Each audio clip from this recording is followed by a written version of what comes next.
अल्लाह की कुदरत का एक अनोखा करिश्मा, एक बकरी जिसे अल्लाह ने बोलने की कुव्वत अता की और वह बकरी कातिल औरत के खिलाफ गवाही दे बैठी। लेकिन यह सिर्फ गवाही तक महदूद न रहा।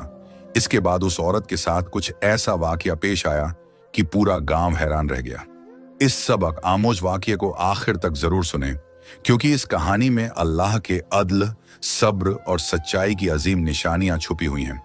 छोटे से गांव की मिटियाली गलियों में एक पुराना सा घर था। इसी घर में करमदीन अपनी दोनों बीवियों के साथ रहता था। करमदीन की पहली बीवी शबनम थी। उनकी शादी को कई बरस बीत चुके थे, मगर बदकिस्मती से अल्लाह ने उन्हें औलाद की नेमत से महरूम रखा था। शबनम हर रोज अपने दिल की टूट फूट को छुपाती, मगर अंदर से खाली होती जा रही थी। करमदीन की मां, जो हमेशा पोते की हसरत में तड़पती थी, उसने आखिरकार करमदीन की दूसरी शादी का फैसला कर लिया। यह शादी किसी अमीर या शहजादी से नहीं हुई थी, बल्कि एक यतीम, खूबसूरत और कम उम्र लड़की मरियम से। मरियम के पास न कोई माँ थी न बाप, सिर्फ एक पुरानी बकरी थी जो उसकी बचपन की साथी थी। इसी बकरी को मरियम अपने साथ झेज में लाई थी। मरियम की उम्र सिर्फ 20 बरस थी और उसकी मासूमियत चेहरे पर नुमाया थी। जब वह करमदीन के घर आई तो शबनम ने उसे कभी दिल से कबूल न किया। शबनम के दिल में हसद की एक चिंगारी भड़क उठी थी। वह हर वक्त मरियम को ताने देती, कामों में ताने देती और दिल दुखाने वाली बातें सुनाती। मरियम चुपचाप सब कुछ सह जाती, अपनी बकरी को गले लगाकर आंखें खुशक कर लेती। दिन गुजरते गए। चंद महीनों बाद अल्लाह ने मरियम को खुशखबरी अता फरमाई। मरियम उम्मीद से थी। करमदीन की खुशी का कोई ठिकाना न था। उसने मिठाइयां बांटी, गांव भर में शुक्राने के नफल पड़े, मगर दूसरी तरफ शबनम का दिल जलकर राख हो गया था। वह हसद और जलन में हर पल तड़पने लगी थी। वह छुप छुप कर रोती, मगर मरियम के सामने हमेशा कड़वाहट बरसाते रहती। मरियम मगर सब्र और खामोशी का पैकर बनी रही। 9 महीने गुजरे। आखिरकार अल्लाह ने करमदीन और मरियम को एक खूबसूरत सी बेटी अता की। घर खुशियों से भर गया। करमदीन ने बच्ची का नाम नूरीन रखा। मरियम की गोद भरी तो सारी दुनिया उसकी खुशी में शरीक हो गई, मगर शबनम की दुनिया अंधेरों में डूबती चली गई। करमदीन की बेटी नूरीन से उसकी मोहब्बत देखकर शबनम का दिल अंदर ही अंदर सड़ने लगा था। उसे मरियम की खुशियों से नफरत हो गई थी। दिन बह दिन उसके दिल में हसद का जहर बढ़ता जा रहा था और आखिरकार एक रात उसने एक खतरनाक मंसूबा बना लिया। चंद दिन बाद करमदीन को एक जरूरी काम से शहर जाना पड़ा। वह सुबह ही शहर रवाना हो गया था और शबनम इसी मौके का इंतजार कर रही थी। रात की तारीकी में जब पूरा गांव नींद में डूबा हुआ था, शबनम दबे कदमों मरियम के कमरे में आई। मरियम गहरी नींद में थी और नन्ही नूरीन पास में सो रही थी। शबनम ने धड़कते दिल के साथ नूरीन को उठाया और चादर में लपेट लिया। फिर तेज कदमों से घर से बाहर निकल आई। अंधेरी रात में वह दीवाना वार जंगल की तरफ भागने लगी। थोड़ी ही दूर एक घना सुनसान जंगल था। एक बड़े पुराने दरख्त के नीचे पहुंचकर शबनम ने जल्दी जल्दी मिट्टी खोदनी शुरू की।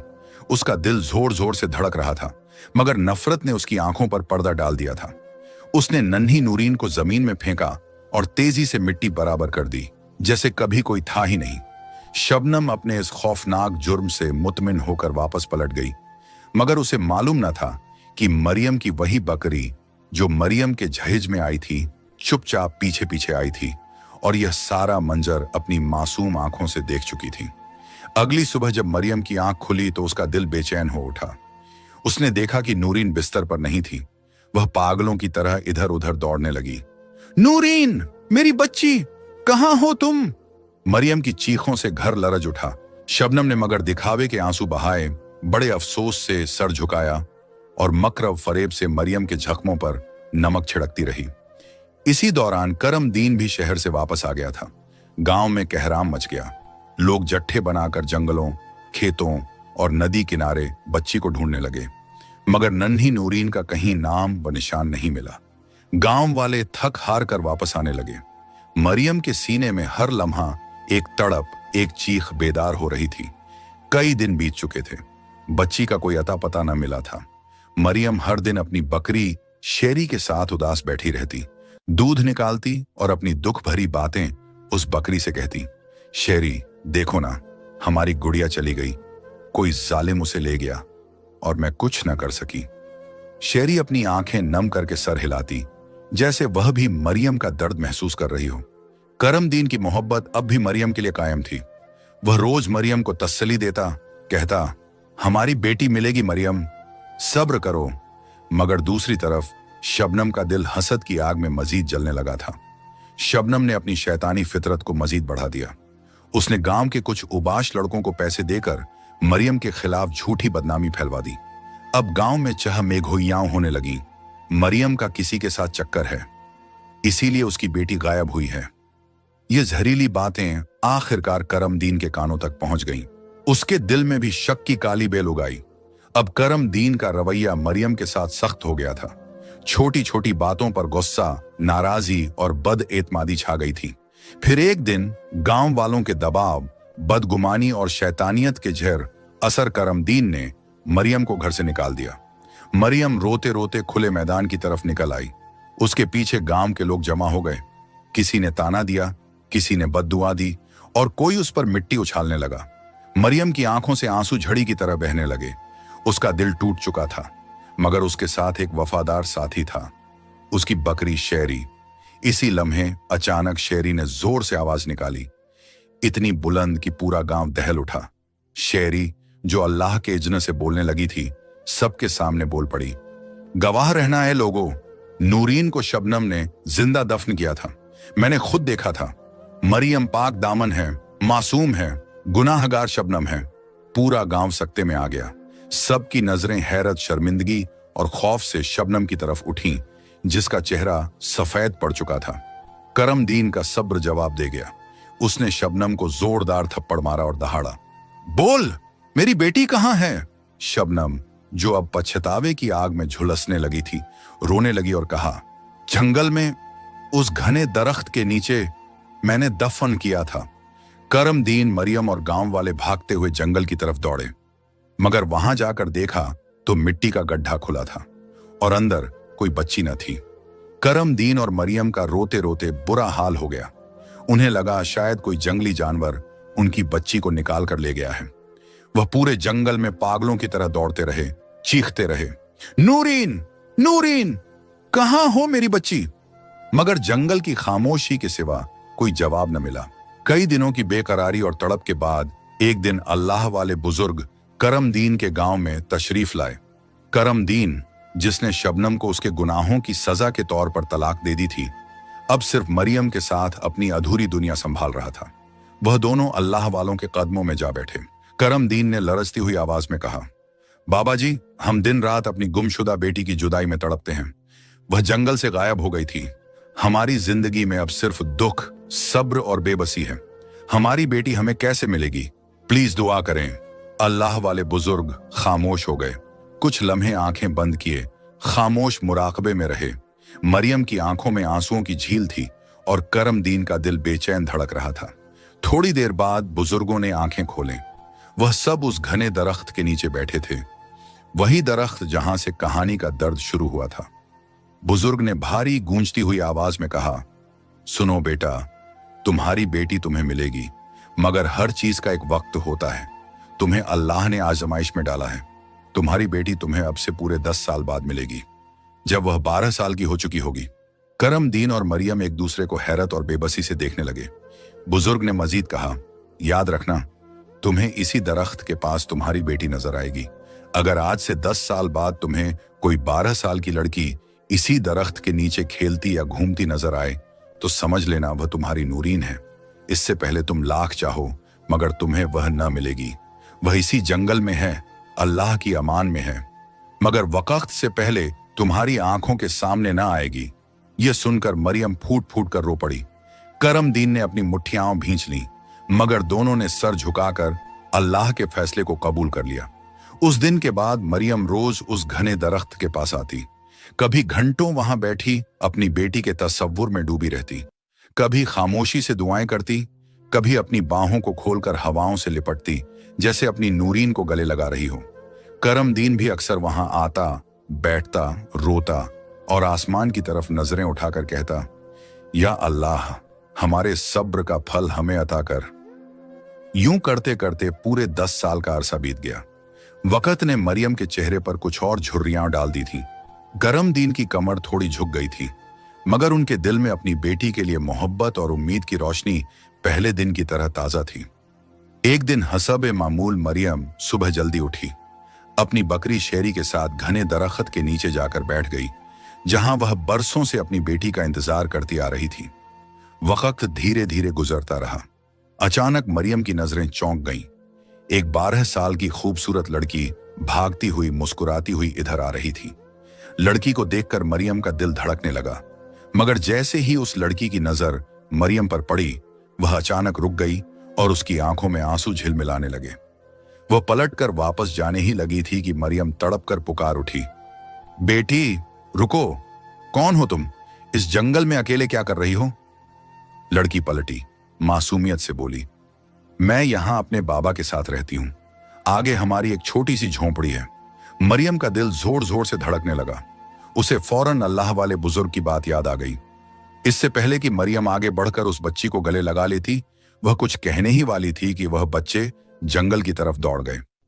मरियम उनके पीछे दौड़ने लगी और अपने होंठों से बेइख्तियार ये अल्फाज निकाले, नूरीन, मेरी बच्ची, मेरी बात सुनो, रुक जाओ। मगर वह बच्ची भागती गई जैसे उसका कोई कंट्रोल न था। मरियम का दिल तेज तेज धड़क रहा था और आंखों के सामने अपनी बेटी का चेहरा घूम रहा था, लेकिन वह बच्ची कहीं भी नजर न आई। अचानक मरियम का पैर फिसला और वह जमीन पर गिर पड़ी। उसका जिस्म मिट्टी में अटक गया, मगर दिल में बेटी की जुदाई का दुख इतना था कि वह फौरन उठकर बच्ची के पीछे दौड़ने लगी। उसके कदम लड़खड़ाते हुए चल रहे थे, जैसे उसका दिल भी टूट रहा हो। और फिर जब वह जंगल में गहरी खामोशी में उस बच्ची को ना पाया, तो वह वहीं बैठकर धाड़े मार मार कर रोने लगी। मरियम के रोने में एक अजीब सा दर्द था, जैसे उसका दिल भी टूट चुका हो। और उसके जहन में बुजुर्ग की वह बात गूंजने लगी जिसने कहा था, ये तुम्हारी ही बेटी होगी जो तुम्हें इस दरख्त के पास 10 साल के बाद दिखेगी। वह रोते हुए वापस आई तो करमदीन दरख्त के पास परेशान खड़ा था। उसके चेहरे पर फिक्र की लकीरें साफ दिख रही थीं। वह पुकारा, क्या हुआ मरियम, क्यों रो रही हो? मरियम ने रोते हुए सारी बात बता दी। मैंने उस बच्ची को देखा था, वह हमारी नूरीन थी। बुजुर्ग ने जो कहा था वह सही निकला। 10 साल पूरे हो चुके हैं। करमदीन की आंखों में एक चमक आई, जैसे एक उम्मीद की किरण चमक उठी हो, और वह बोला, हम अपनी बेटी को ढूंढ लेंगे मरियम। तुमने कभी हिम्मत नहीं हारी और अब हमें बस अपनी बेटी को वापस लाना है। अभी शाम होने वाली है, हम घर चलते हैं और कल सुबह हम पूरे जंगल में उस झोंपड़ी को तलाश करेंगे जिसका जिक्र बच्ची ने किया था। दूसरी तरफ वह बच्ची जो भागकर झोंपड़ी के पास पहुंची थी, गहरी सांसें ले रही थी। उसका दिल भी अजीब से खौफ में डूबा हुआ था। बाबा, बाबा, बात सुने। अचानक एक बुजुर्ग झोंपड़ी से बाहर आया और मुस्कुराकर कहा, अरे रानी, क्या हुआ? रानी फौरन उनके पास आई और कहा, बाबा, आपको पता है, आज मैंने जंगल में एक औरत को देखा और वह मुझे अपनी बेटी कह रही थी। मैं तो वहां से भागकर आ गई हूं। आप कहते हैं ना कि किसी भी अनजान से बात नहीं करनी चाहिए। बुजुर्ग ने उसके सर पर मोहब्बत से हाथ फेरा और मुस्कुराकर कहा, शाबाश बेटी, तुम बहुत बहादुर हो और मेरी नेक बेटी हो। मगर अंदर ही अंदर बुजुर्ग परेशान थे। कहीं इसके असल मां बाप तो इस तक नहीं पहुंच गए? नहीं, मैं इसे किसी कीमत पर नहीं दूंगा। ये मेरी बेटी है, मैंने इसकी जान बचाई थी। करमदीन और मरियम अगली सुबह फिर पूरे जंगल में दौड़ते हुए आए और एक एक जगह जाकर अपनी बच्ची को आवाज देते, मेहरीन, कहां हो तुम? कहां चली गई हो? मेरी बेटी, मैं आई हूं, देखो तुम्हारी अम्मा। वह दोनों दिल और जान से अपनी बेटी की तलाश में थे और उनकी आंखों में मायूसी की बजाय एक उम्मीद की चमक थी।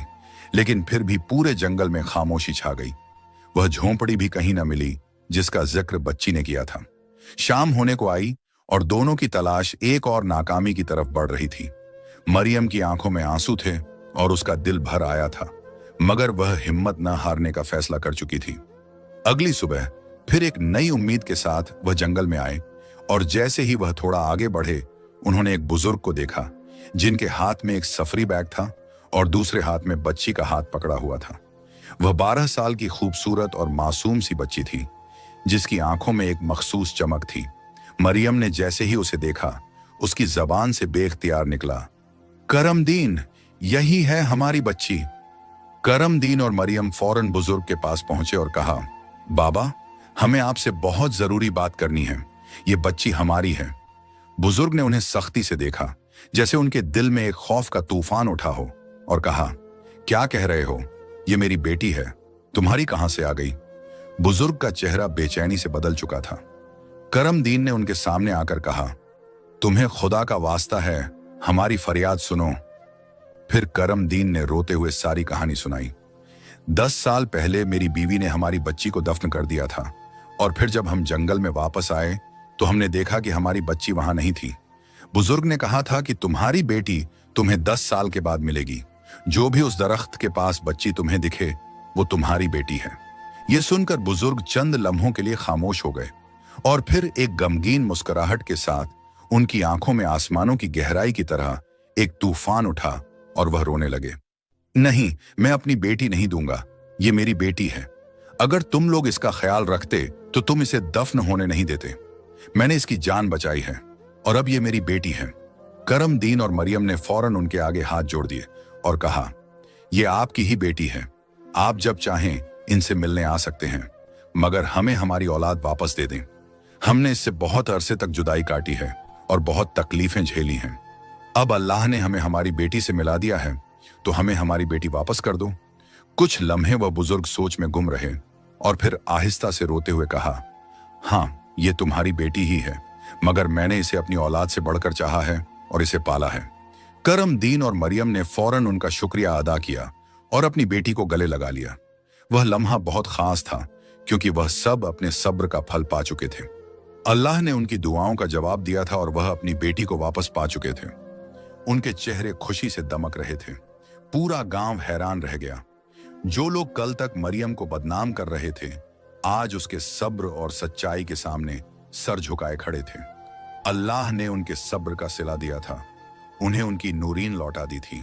कहानी का सबक, यकीन और सब्र इंसान के सबसे बड़े हथियार हैं।